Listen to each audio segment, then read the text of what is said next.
तो अब देखते हैं अगली heading 5.3 nth term of an AP. Arithmetic progression का इंट्रोडक्शन हमने देखा, इसकी डेफिनेशन देखी, ये सीरीज कंस्ट्रक्ट कैसे होती है। एक इनिशियल टर्म ए होता है और फिर कॉमन डिफरेंस डी होता है, जिसको इनिशियल टर्म में एक के बाद एक ऐड करते जाते हैं तो बाकी टर्म्स हमको प्राप्त होते हैं। तो हम देखते हैं कोई भी जनरल दूसरा टर्म या तीसरा टर्म तो आप निकाल सकते हैं, लेकिन कोई कहे कि 50वां टर्म निकाल के दिखाओ, तो क्या आपको वाकई में पूरी एपी लिखनी पड़ेगी 50 टर्म्स तक, या कोई ट्रेंड है या कोई पैटर्न है या nth टर्म लिखने का कोई तरीका है? इसको हम देखते हैं इस हेडिंग में, nth term of an AP. Example देखते हैं। Reena applied for a job and got selected. She has been offered a job starting with monthly salary of 8000 और एनुअल इंक्रीमेंट 500 रुपये का है। तो what would be her monthly salary for 5th year? ठीक है, पहले साल में तो उसकी सैलरी 8000 है जैसा कि जॉब की शर्त में है। दूसरे साल में क्या होगी? 500 रुपये की वृद्धि हो जाएगी, तो दूसरे साल में सैलरी हो जाएगी 800 plus 500 8500। This will be clearly second year में 500 का इंक्रीमेंट लगा और सैलरी 8000 से जंप करके 8500 हो गई। इसके बाद थर्ड ईयर में क्या होगा? फिर से 500 का जंप लगेगा, 500 की हाइक मिलेगी और सैलरी हो जाएगी 9000, जो कि थर्ड टर्म में है। इसको यहाँ पे कुछ खास तरीके से लिखा गया है ताकि आप इस पैटर्न को डिकोड कर सकें। यहाँ पर एक पैटर्न उभरता जा रहा है जिसे आप गौर से देखें। तीसरे साल में सैलरी हो गई 8500 प्लस 500, या यूँ कहें कि 8000 में 500 को 2 बार जोड़ा है। इनिशियल सैलरी 8000 थी, उसमें 500 को 2 बार जोड़ा, 2 इंक्रीमेंट लगे। जब 2 इंक्रीमेंट जोड़े तो हमको तीसरे साल की सैलरी प्राप्त हुई। चौथे साल में सैलरी क्या होगी? वही इंक्रीमेंट 500 का 3 बार जोड़ा गया है इनिशियल सैलरी में, या यूँ कहें कि पिछले साल की सैलरी में सीधे 500 जोड़ दिया गया है, या ये कहें कि पहले साल की सैलरी में 3 इंक्रीमेंट जोड़े गए क्रमशः, तो हमको 4th ईयर की सैलरी मिली, जिसको यहाँ पर एक खास पैटर्न में लिखा गया है ताकि आप इसके पीछे की फॉर्मूले को समझ सकें। इसी प्रकार सैलरी 5th ईयर में कैसे मिलेगी? चौथे ईयर की सैलरी में 500 जोड़ दिया, या फिर पहले साल की सैलरी में आपने इंक्रीमेंट को 4 बार जोड़ा है। देखें, 500 प्लस 500 प्लस 500 प्लस 500 4 बार जोड़ा है और ये 8000 पहले साल की सैलरी है।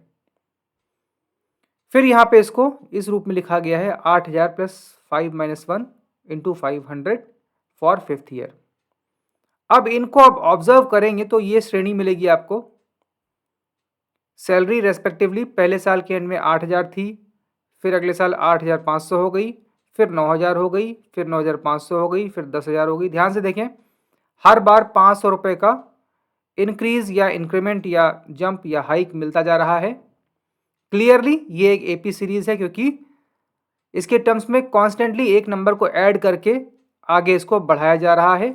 तो जब एक कोई कांस्टेंट डिफरेंस होता है या फिक्स डिफरेंस, कॉमन डिफरेंस होता है, तो उसको हम अरिथमेटिक प्रोग्रेशन कहते हैं, जो कि श्रेणियों का सबसे सरलतम रूप है। बहुत तरह की और श्रेणियां अभी आपको पढ़नी है अगली कक्षाओं में, तो यहाँ से शुरुआत होती है एपी सीरीज की, जिसको हमने पहले क्लास में पढ़ा था। और यहाँ पे हम देखना चाह रहे हैं कि आखिर nवां पद लिखने का कोई तरीका हो सकता है या हमको यूं ही सभी पदों को सूचीबद्ध करना पड़ेगा। Let us see, can there be a shorter method?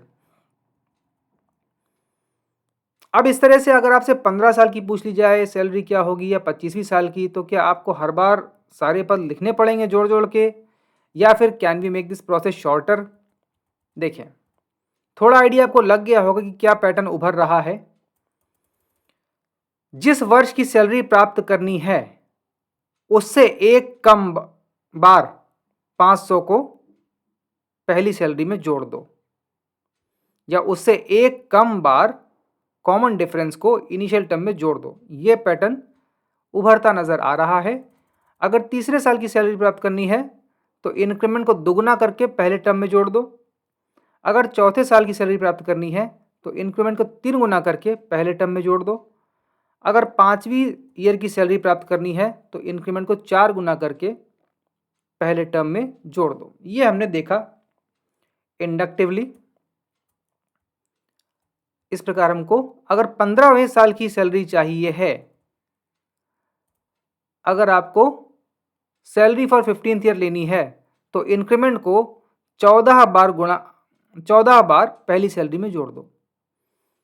यानी इंक्रीमेंट का 14 गुना पहली सैलरी में जोड़ने से आपको 15वें वर्ष की सैलरी प्राप्त हो जाएगी। आप इसे करके भी देख सकते हैं, एक एक टर्म को लिखते जाएं। इनफैक्ट आपको आई वुड रिकमेंड कि आप सारे टर्म्स को लिखें, लिस्ट आउट करें।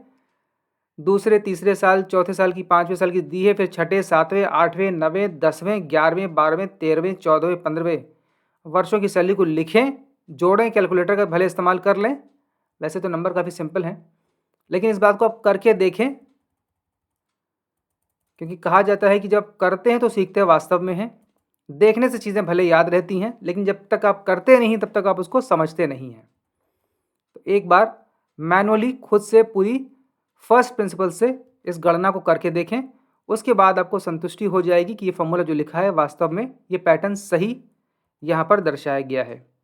इसी प्रकार अगर 25वें साल की सैलरी निकालनी है तो इंक्रीमेंट का 24 गुना पहली सैलरी में जोड़ दीजिए। पैटर्न तो यही नजर आ रहा है कि जिस वर्ष की सैलरी प्राप्त करनी है उससे एक कम बार इंक्रीमेंट को पहली सैलरी में जोड़ दिया जाए। अच्छा, अब यहां से आपको आइडिया लगता है कि एपी सीरीज के nवां पद कैसे प्राप्त किया जाएगा। दूसरे पद के लिए आप क्या करेंगे, सेकेंड टर्म के लिए आप इनिशियल टर्म में 2-1 गुना करके डी को जोड़ देंगे। तीसरे टर्म में 3-1 गुना किया डी को और ए में जोड़ दिया। चौथे टर्म में 4-1 अर्थात 3 गुना करके डी को आपने ए में जोड़ दिया। इस पैटर्न से आप कह सकते हैं कि nवां पद आपको कुछ ऐसा प्राप्त होगा जिसमें आपने कॉमन डिफरेंस का n-1 टाइम्स करके a में जोड़ दिया। Any term of AP is obtained by adding a to sum multiple of d। हमेशा आप d का कोई मल्टीपल a में ऐड करते हैं, फिर आपको AP का कोई भी टर्म मिल जाता है। क्लियरली यहाँ पर n एक नेचुरल नंबर है, क्योंकि n तो गिनती को दर्शाता है।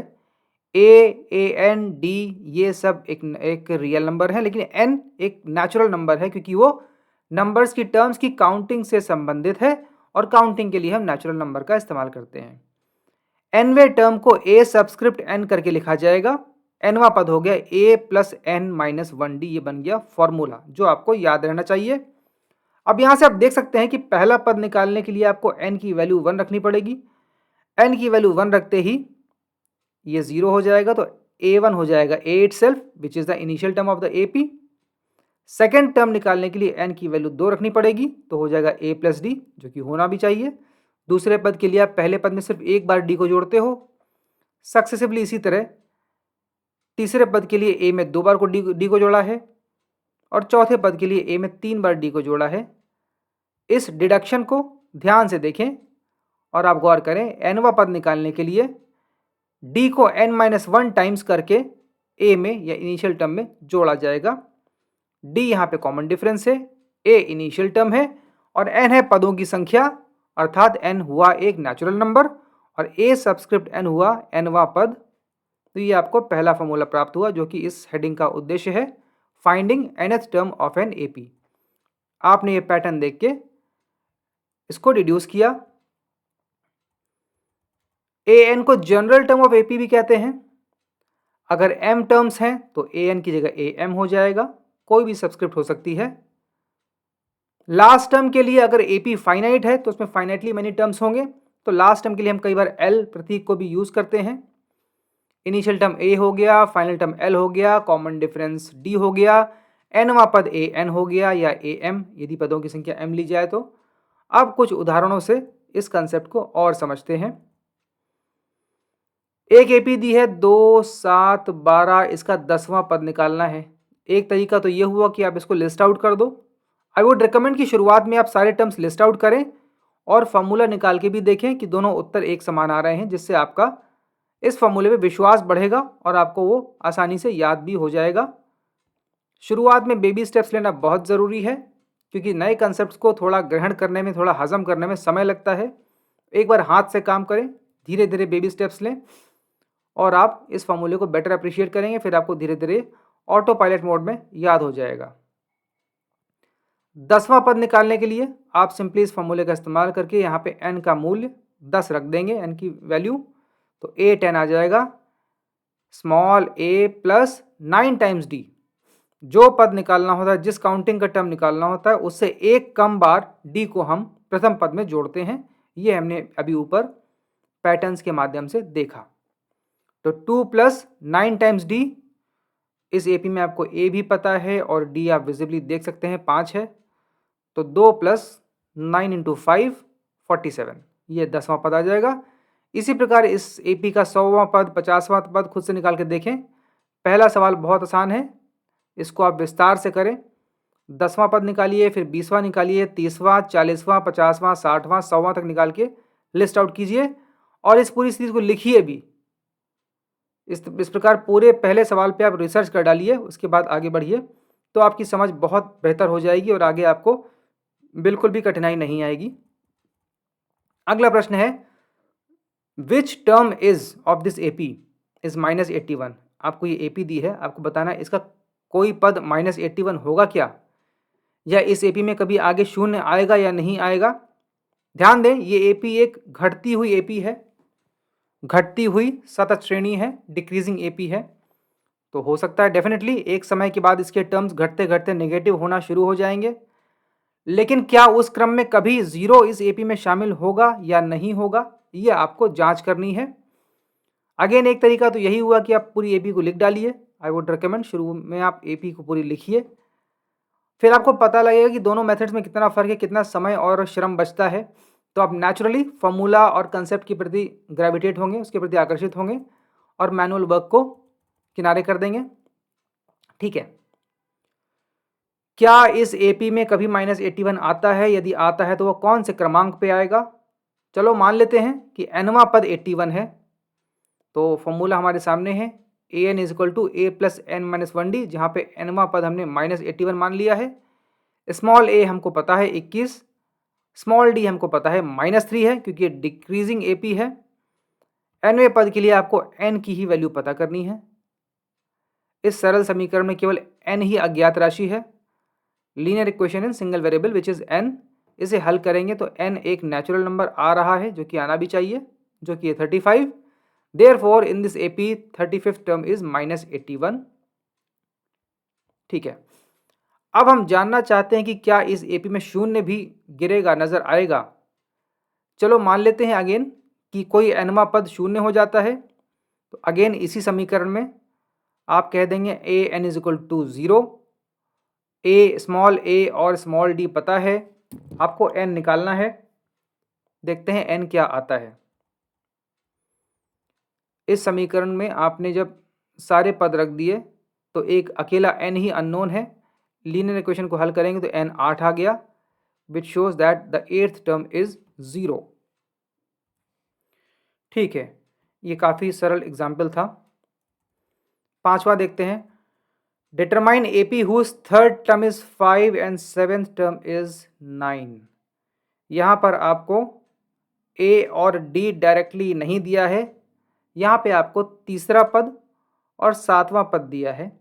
अगेन आप इक्वेशन बनाएंगे a3 is equal to a plus 3 minus 1d, जो कि हो जाएगा 5 क्योंकि 5 दिया है। इसी प्रकार a7 is equal to a plus 7 minus 1d which is a plus 6d। अब ध्यान दें, आपको स्मॉल a और स्मॉल d में दो सरल रैखिक समीकरण प्राप्त हो गई हैं। Linear equations in two variables, pair of linear equations in two variable, जो पिछला अध्याय हम पढ़ चुके हैं। इन्हें हल करने पर a और d आपको प्राप्त हो जाएगा। a और d प्राप्त होते ही आप AP को लिस्ट आउट कर सकते हैं बहुत आसानी से। यहाँ पर linear equation in two variables को सॉल्व करना ही असली टूल है इस सवाल का।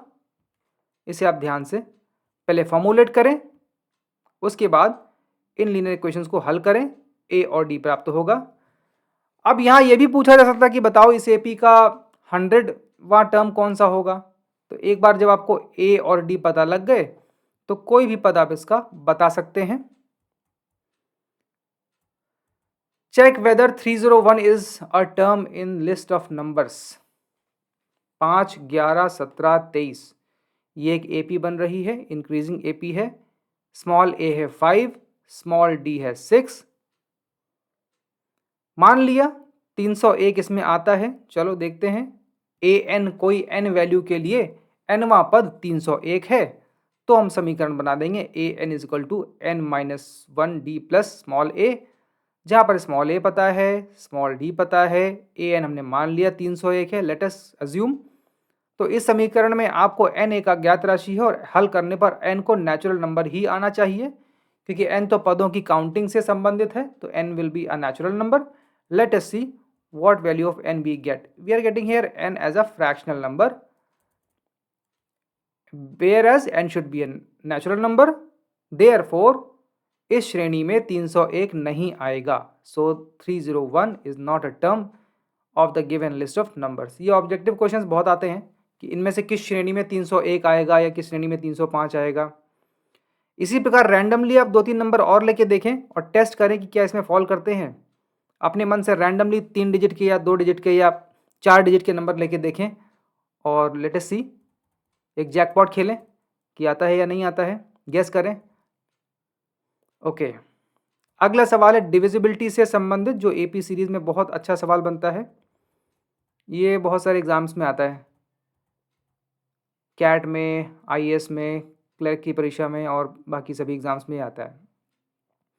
How many 3 digit numbers are divisible by 3। अब आपको यह पता होना चाहिए कि 3 से भी जो भी नंबर डिविजिबल होंगे वो एक एपी बन रही होगी जिसका कॉमन डिफरेंस 3 होगा। बेसिकली वो 3 का पहाड़ा होगा। बचपन में आप टेबल्स केवल 10 तक पढ़ते थे, 3 10 30, लेकिन टेबल तो इनडेफिनेटली और इन्फिनेटली एक्सटेंड की जा सकती हैं। तो आपको पता करना है कि 3 की टेबल में कितने 2 डिजिट नंबर्स आएंगे। ऐसे भी कहा जा सकता है, how many double digit numbers will be in table of 3।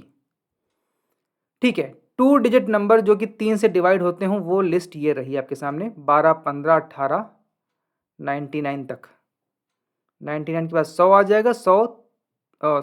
2 digit numbers, 2 digit number में स्मॉलेस्ट जो 3 से डिवाइड होता है वो है 12, क्योंकि ना तो 10 डिवाइड होता है ना ही 11 डिवाइड होता है। और जो सबसे बड़ा नंबर है जो 3 से डिवाइड होता है वो है 99, क्योंकि उसके बाद आता है 100। 100 इज अ 3 डिजिट नंबर। तो ये एक एपी है जिसमें आपको पहला पद पता है, अंतिम पद पता है जिसको स्मॉल एल कहते हैं, और पदों की संख्या अज्ञात है, एन नहीं पता है, लेकिन आपको कॉमन डिफरेंस डी पता है। तो ठीक है, हम इक्वेशन बनाएंगे। स्टैंडर्ड फॉर्मूला nth टर्म का, A N is equal to A plus N minus 1 D. यहाँ पर हमको ए एन पता है 99 है, स्मॉल ए 12 है, स्मॉल डी 3 है, और n is unknown which should be a natural number. इसे हल करने पर आपको मिलेगा n 30। So there are 30 2 digit numbers divisible by 3। यही सवाल आप 5 पे करके देखें, how many 2 digit numbers are divisible by 4 या 5 या 7। और ये सवाल इस पैटर्न पे बहुत से क्वेश्चन बनते हैं, तो एग्जाम्पल 7 को मैंने इसीलिए ऑरेंज कलर से हाईलाइट किया है। इसको आप मास्टर करें इस टेक्निक को। अगला सवाल है find 11th term of the from last term towards the first term of this AP. यहाँ पे आपको उल्टी गणना करनी है। जनरली आप लेफ्ट से राइट काउंटिंग करते हैं, यहाँ पे राइट से लेफ्ट काउंटिंग करनी है और बताना है कि इस एपी का दाहिने साइड से अगर काउंटिंग शुरू करें तो 11वां पद कौन सा होगा। ठीक है, अगर हमको पता होता कि इस एपी में कितने टर्म्स हैं फिर हम इसको बहुत आसानी से कर पाते, क्योंकि इधर से 11वां होगा तो लेफ्ट साइड से उसकी कोई फिक्स संख्या होगी जो कि टोटल नंबर ऑफ टर्म्स पे डिपेंड करती है। लेकिन हमको नहीं पता कि इस श्रेणी में कितने पद हैं। बट अगेन हमें पहला पद पता है, अंतिम पता है और कॉमन डिफरेंस पता है। ध्यान दें ये एक डिक्रीजिंग एपी है जिसका कॉमन डिफरेंस है -3, 10 -3 7 -3 4 एंड सो ऑन। और इसका अंतिम पद स्मॉल एल -62 है, या एनवा पद पता है आपको। Again a N is equal to A plus N minus 1 d के सूत्र से आपको यहाँ पे एल पता है -62 है, ए है 10, कॉमन डिफरेंस डी -3 है क्योंकि ये एक डिक्रीजिंग एपी है, एन यहाँ पे आपको पदों की संख्या नहीं पता है। इस सरल समीकरण से बहुत आसानी से आपको n मिल जाएगा 25। अब ध्यान दें, अगर 25 नंबरों को लिखा जाए क्रम से तो दाहिनी साइड से जो 11वां पद होगा वो शुरू से 15वां होगा। Note that it will not be 14th term. Why? क्योंकि काउंटिंग में डबल काउंटिंग होने का डर होता है, इसलिए कॉशन फॉर काउंटिंग है। आप खुद से लिस्ट आउट करके देखें। ऐसा नहीं होना चाहिए कि अगर 11 उधर से हैं तो आपने 25 से 11 को माइनस कर दिया और 14 मिल गया। ये गलतियां एपी में अक्सर होती हैं। इस गलती से बचने के लिए ध्यान दें, जो दाहिनी साइड से 11 होगा वो लेफ्ट साइड से 15वां होगा। इसे आप करके देखें और इसको अभ्यास करें। ये कॉमन सोर्स ऑफ एरर है in AP, so there should be caution for counting. Okay, तो जो राइट साइड से 11th है वो शुरू से 15वां टर्म होगा, तो आपको A15 पता करना है। इस एपी में आपको सब कुछ पता है, कॉमन डिफरेंस पता है, इनिशियल टर्म पता है, तो A15 निकालने में कोई समस्या नहीं आएगी। A15 आ जाएगा -32। ऑल्टरनेट सोल्यूशन ज़्यादा अच्छा लगा मुझे। इसमें इस एपी को पलट के लिख दिया है। पलट के लिखने पर यह बन जाएगी एक इंक्रीजिंग एपी। क्यों, देखते हैं। जब आप रिवर्स करोगे तो इसका पहला पद बन जाएगा -62 और पद फिर आपको बढ़ते क्रम में नजर आएंगे। पहला टर्म है -62, कॉमन डिफरेंस है +3 और फिर आपको nवां पद जानने की कोई ज़रूरत नहीं है। अगर आपको A और D पता लग जाए तो आप दाहिनी साइड से 11वां पद या रिवर्स एपी का 11th टर्म आप बहुत आसानी से निकाल सकते हैं। एपी को पलट के लिखने पर आपको सीधे 11वें पद की गणना करनी है, जो सीधे सीधे A11 होगा। बस फर्क ये है कि यहाँ पे D हो गया है +3, D +3। वाई? क्योंकि पलटने पर एपी का डिक्रीजिंग नेचर बदल के इंक्रीजिंग बन जाएगी और बहुत आसानी से आप निकाल लेंगे। 11 term will be -32 again, which is matching with the solution of first case. लेकिन ऑल्टरनेटिव सोल्यूशन ज़्यादा स्मार्ट है, ज़्यादा एलिगेंट है। Example 9 is about simple interest. एक धनराशि को सरल ब्याज पर 8% के सिंपल इंटरेस्ट एनुअल पे जमा किया जा रहा है। Calculate the interest at the end of each year. Do these interests form an AP? If so, find the interest at the end of 30 years making use of this fact. कह रहे हैं कि हर साल 8% की दर से वो धनराशि बढ़ती जाएगी, तो आपको ब्याज की गणना करनी है और ये चेक करना है कि क्या ये ब्याज की राशियां या मूलधन एपी बना रहा है या नहीं। और यदि ऐसा है तो इस फैक्ट का इस्तेमाल करके 30 साल के बाद ब्याज का मूल्य निकालिए। इस फैक्ट का इस्तेमाल करके, ये नहीं कि आपने सब लिस्ट आउट कर दिया और आपने इस फैक्ट का इस्तेमाल नहीं किया। यदि एपी बन रही है तो फिर एपी के फॉर्मूले से ही करना है, तभी इस प्रश्न में आपको नंबर मिलेंगे।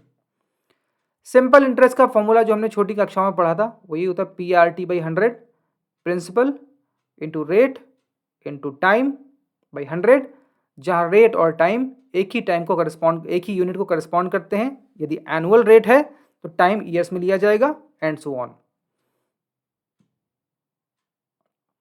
पहले साल में इंटरेस्ट मिलेगा आपको 80 रुपीज़, सिंपल गणना है 1000 × 8 × 1 बाई 100। दूसरे साल में आ जाएगा 160, तीसरे साल में 240 एंड सो ऑन। और जब आप लिस्ट आउट करेंगे तो यहाँ पे आपको एक एपी नज़र आएगी 80, 160, 240, जिसका इनिशियल टर्म है 80 और कॉमन डिफरेंस भी है 80। You can say it is table of 80 की टेबल लिखी है। अब पता करना है कि 30 वर्षों बाद find interest at the end of 30 years. आपको इस एपी का 30वां पद निकालना है। सिंपल, अगर एपी की भाषा में बात करें तो बहुत आसान है।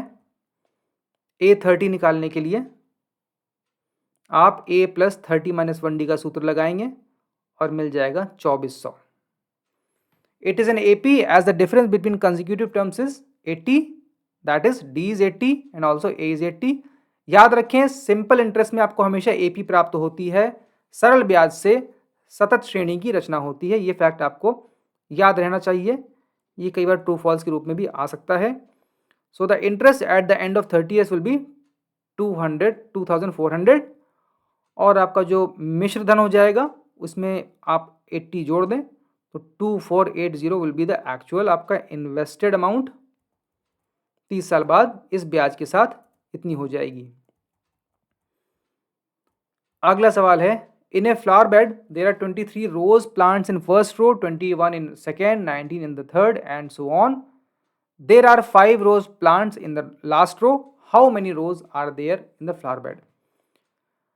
अगर फ्लावर बेड में रोजेस की संख्या की रोज को क्रम में लिखा जाए तो आपको ये श्रेणी प्राप्त होगी 23, 21, 19, चलते चलते अंतिम होगा 5 rose plants in the last row. Again आपको यहाँ पे ए पता है स्मॉल ए, डी पता है -2 because it is a decreasing AP, और लास्ट टर्म एल पता है या एनवा पद एल पता है, ए एन पता है, लेकिन पदों की संख्या नहीं पता है, वही ज्ञात करनी है। How many rose are there in the flower bed. बहुत आसान है, A N is equal to A plus N minus 1d किया, ए एन की वैल्यू 5 है, स्मॉल ए 23 है, स्मॉल डी -2 है, एन अज्ञात राशि है जिसको एक नेचुरल नंबर आना चाहिए, एंड यस यहाँ पे एन आ गया 10, n is a natural number, so our answer is correct. So there are 10 rows in the flower bed. अगर बाई एनी चांस एन एक फ्रैक्शन आता तो आप कह सकते थे कि सवाल गलत है या आपकी कैलकुलेशन गलत है। ओके, अब हम आते हैं एक्सरसाइज पे 5.2। इस एक्सरसाइज में जो पहला सवाल है आप ध्यान से देखें, इस टेबल में आपको ए, डी, एन और ए एन दिया है और एक हर रो में एक राशि मिसिंग है। तो ए, डी, एन और A N they are 4 variables connected by the equation. Equation is A N is equal to A plus N minus 1d। In questions you will be required to find any one with other 3 being given. सवालों में आपको इन 4 में से 3 चीजें दी होंगी और आपको इस समीकरण का इस्तेमाल करके चौथी अज्ञात राशि को पता करना होगा। भाषा कुछ भी हो सकती है, सवाल की इबारत कुछ भी हो सकती है, बट आपको करना यही होता है। मैथमेटिकल जो वर्क है वो यही रहेगा कि गौर करना है आपको हमेशा ही इन 4 में से 3 राशियां ज़्यादातर सवालों में दी होंगी और चौथी मिसिंग राशि को ढूंढना होगा और इस समीकरण का उपयोग करना होगा। They are 4 variables connected by the equation a N is equal to A plus N minus 1 times d. अब आपको कुछ नहीं करना है, पहली रो में देखिए ए, डी, एन पता है तो ए एन निकाल सकते हैं आप इस इक्वेशन से। दूसरे में डी मिसिंग है, तीसरे में ए मिसिंग है, चौथे में एन मिसिंग है, पांचवें में ए एन मिसिंग है। हर बार आपको इसी समीकरण का इस्तेमाल करके मिसिंग टर्म को ढूंढना है। बहुत आसान काम है, बस वैल्यूज प्लग कीजिए और अननोन वेरिएबल को इवेल्युएट कीजिए। Choose the correct choice in the following and justify. 30th term in AP is A plus 29 times D करना है। ए पता है 10, डी पता है -3 और यहाँ से जो भी आएगा वही आपका इस MCQ का आंसर होगा। 11th term in this AP is A plus 10 times D. A है -3, D will be something, D will be 2.5 I think, जो भी आएगा। In the following APs find the missing terms in the boxes. सवाल नंबर 3। अच्छा, पहले मैंने लिखा है 3 terms for 3 terms in AP the middle is average of other 2। ऐसा क्यों? इसको हम समरी क्लास में देख लेंगे, बट फिलहाल आप देखिए एपी के 3 टर्म्स होते हैं ए प्लस डी, ए प्लस 2d। तो अगर आप बीच वाले टर्म को देखेंगे तो वो टर्मिनल टर्म्स का एवरेज होता है। इसको हम लोग समरी की क्लास में समझेंगे। तो अगर इस ट्रिक से किया जाए तो 2 और 26, 2x और 26 एपी में है तो x has to be average of 2 and 26। Verbally आप निकाल सकते हैं, 26 और 2 का एवरेज हो जाएगा 14, 26 प्लस 2 बाई 2, 28/2 14। ये आप याद रखें, for 3 terms in AP the middle is average of other 2। एक ट्रिक है। अगले सवाल में ये 4 टर्म्स एपी में है तो भी आप फिलहाल इन 13, x और 3 को देखें। यहाँ पे x जो है 13 और 3 का एवरेज हो जाएगा। 13 और 3 का एवरेज होता है 13 प्लस 3/2, 16/2 8। यहाँ पे 8 आ जाएगा। फिर आप x 13 और 8 को देखें तो x और 8 का एवरेज 13 आएगा, वहाँ से x निकाल सकते हैं। a प्लस डी के मेथड से भी कर सकते हैं और इस ट्रिक से भी कर सकते हैं, जिसको मैं डिटेल में एलैबोरेट करूँगा समरी क्लास में, APs and average of numbers in them. a plus D के सूत्र से सभी सवाल हल हो जाएंगे, बट एक बार मैंने कहा कि इस एवरेज वाली शॉर्टकट से भी आप करके देख सकते हैं। 5 plus d, 5 plus 2d, 5 plus 3d। अब 5 प्लस 3d इज 9.5, तो आप यहाँ से d निकाल सकते हैं और d निकलते ही 5 प्लस डी, 5 प्लस 2d आ जाएगा। -4 plus d, -4 plus 2d, -4 plus 3d, -4 plus 5d, -4 plus 6d is equal to 6, वहाँ से d निकलेगा और फिर आप इन बाकी चारों बॉक्सेस को इवेल्युएट कर सकते हैं। सिमिलरली अगला भाग हो जाएगा, विच term of this AP is 78, late us से इट इज nth टर्म। आपको a पता है 3, d पता है 5, तो a plus n minus 1 times 5 is equal to 78। इस इक्वेशन में n अननोन रहेगा, n should solve for a natural number. If it happens तो वही पद 78 हो जाएगा, अनलेस आप कहेंगे इस श्रेणी में 78 नहीं आता है। नंबर ऑफ टर्म्स ज्ञात करने के लिए nवां पद लिखिए a plus n minus 1d, 205 is equal to 7 plus n minus 1 times 6। यहाँ पे AP का डिफरेंस है +6, वहाँ से n को इवेल्युएट कीजिए। चेक वेदर -150 आता है इस AP में या नहीं।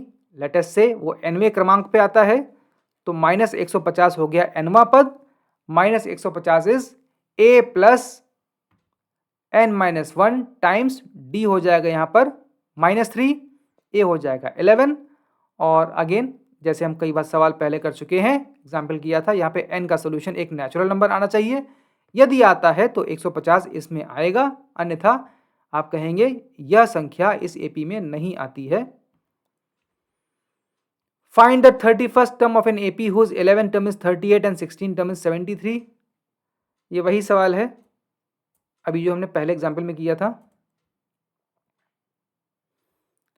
AP के 2 टर्म्स आपको दिए हैं, आपको A और D निकालना है वहां से।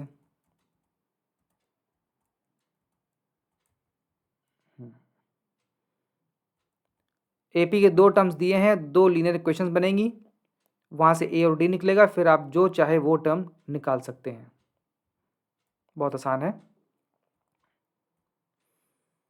An AP consists of 50 terms, of which third term is 12 and last term is 106. Find 29th term. First find A and D. तीसरे टर्म की इक्वेशन लिखिए, a plus 2d is equal to 12।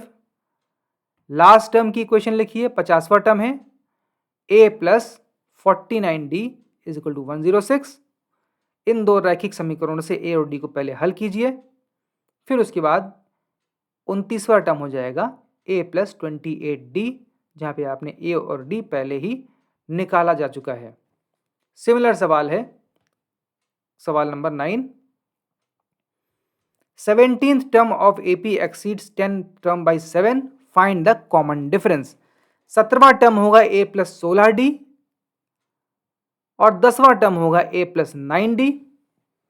a plus 16d में से जब आप a plus 9d घटाएंगे तो a cancel हो जाएगा और मिलेगा 7d। 7d is equal to 7, common difference d आ जाएगा 1। Which term of this AP will be 132 more than 54वां टर्म। लेट अस से nth टर्म इसका लिखा जाए a plus n minus 1 times 12। nth term 132वें टर्म से 54 ज़्यादा होगा और 132वां लिखा जाए, a प्लस 53 टाइम्स 12।